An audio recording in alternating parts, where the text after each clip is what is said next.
देखो, तुम में से जो लेफ्ट विंग वाले हो वो मूवी तो वैसे भी इग्नोर कर देने वाले हो, मगर रिव्यू में इंटरेस्टेड होगे। और जो राइट विंग वाले दोस्त है वो मूवी तो देखेंगे ही, मगर उससे पहले वो भी रिव्यू में इंटरेस्टेड होंगे, क्योंकि इस टाइप की मूवीज में टेक्निकली देखे तो गिन चुन के एक ताशकंद फाइल्स और एक Kashmir files technically well made थी। बाकी मुझे केरला स्टोरी भी टेक्निकल लेवल पे पसंद नहीं आई थी as a directors point of view. मगर राइट लेफ्ट के बाद तुम में से जो भी कोई खुद को अगर न्यूट्रल समझता होगा या फिर कोई ट्रू सिनेमा लवर होगा और तुम्हें जानना है कि ये मूवी एक्चुअल में एज अ मूवी कैसी है, टेक्निकल लेवल पे कैसी है, एंटरटेनमेंट वाइज एक्सपीरियंस कैसा रहता है, तो आ जाओ जानते हैं कैसी है ये मूवी। तो अब इसकी कहानी की बात करें तो डायरेक्ट हिस्ट्री प्लस काल्पनिक स्टोरी लाइन का मिक्सचर है, जो शुरुआत में डिस्क्लेमर भी आता है। तो अब तुम में से जिसको जो समझना है, जितना हिस्ट्री जितना काल्पनिक समझना है समझ सकते हो। जिस कहानी का थोड़ा सा अंदाजा दूं तो पार्टीशन से पहले चालू होकर पार्टीशन तक, पार्टीशन के बाद तक और आज के समय में दो पैरेलल स्क्रीन प्लेस है, एक आज के समय का और एक वो पार्टीशन वाले समय का, जिसके बीच इसके राइटर डायरेक्टर विवेक रंजन अग्निहोत्री अपनी कुछ बातें कहना चाहते हैं, कुछ बातें तुम्हारे सामने प्रेजेंट करना चाहते हैं, जिससे अगेन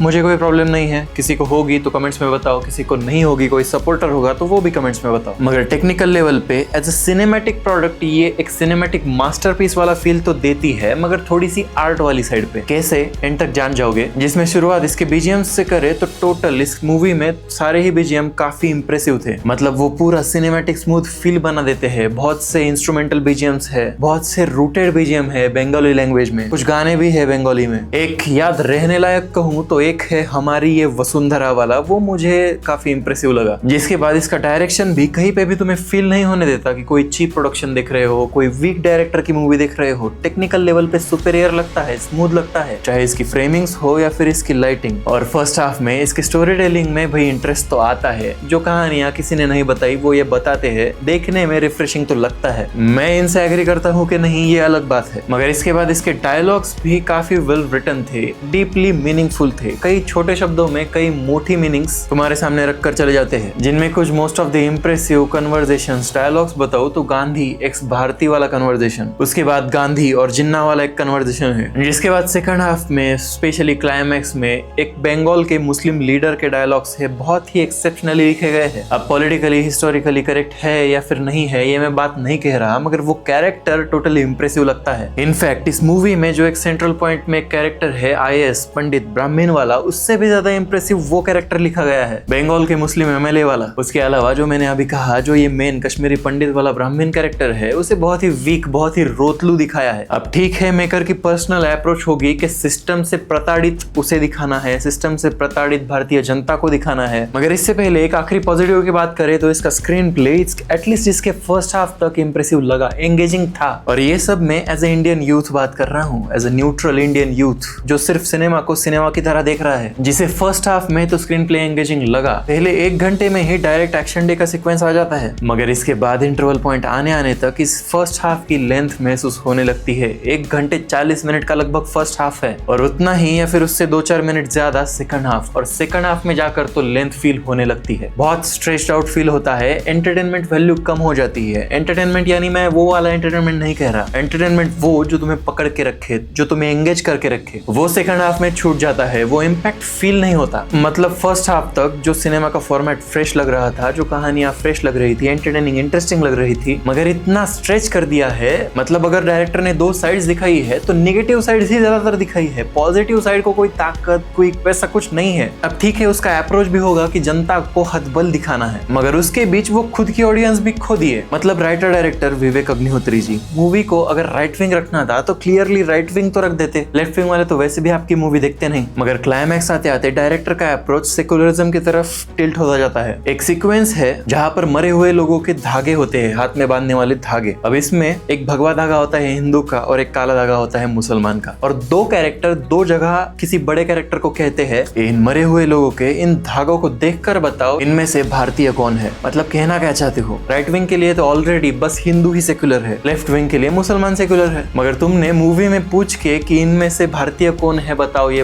पूछ के तुमने एक्सट्रीम राइट विंग जनता भी नाराज कर दी, और लेफ्ट विंग तो वैसे भी भाव नहीं देते। तो एज ए बिजनेस पर्सपेक्टिव ये मूवी किसी एक साइड पे नहीं रहती। इसके कारण इसके चलने के चांसेस तो कम है, जिसमें एक जगह तो एक ही कैरेक्टर के डायलॉग से ओवीसी को भी टारगेट कर दिया और योगी आदित्यनाथ को भी। मतलब एग्जैक्ट एक जगह नहीं, उसी कैरेक्टर के डायलॉग से किसी पोर्शन में योगी तो किसी पोर्शन में ओवीसी। बाकी पॉलिटिक्स एंड आइडियोलॉजी के लिए तुम्हारे फेवरेट पॉलिटिकल यूट्यूबर्स 1-2 दिन में वीडियो बना ही देंगे। जाएंगे। मगर अप्रोच इसका आर्ट फिल्म वाला चला जाता है, थोड़ा सा एक्सटेंसिव आर्ट फिल्म वाला चला जाता है, जो बोरिंग भी हो जाता है। 3 घंटे 25 मिनट की मूवी है और खत्म होते होते तो ऐसा लग रहा था भाई कब खत्म होगी ये। तो डायरेक्शन, विजुअल्स एंड बाकी लेवल पे भले ही ये मूवी अच्छी हो, स्क्रीन प्ले लेवल पे सेकंड हाफ में एंगेजमेंट थोड़ी सी छूट जाती है, तो वो समझ के जाना। और हिस्ट्री एंड पॉलिटिक्स मेरी फील्ड नहीं है, तो as a product, as a cinema, as a movie ये एवरेज से अब एवरेज के रेंज में रह जाती है। तो ऐसे ही सबसे अलग प्रैक्टिकल सिनेमैटिक पॉइंट्स वाले न्यूट्रल रिव्यूज के लिए इस वीडियो को लाइक करके शेयर कर देना और इस चैनल को सब्सक्राइब कर देना। इसके थोड़े नीचे कमेंट सेक्शन में हाइप वाला बटन होगा, दबा देना। मिलते हैं कमेंट सेक्शन में।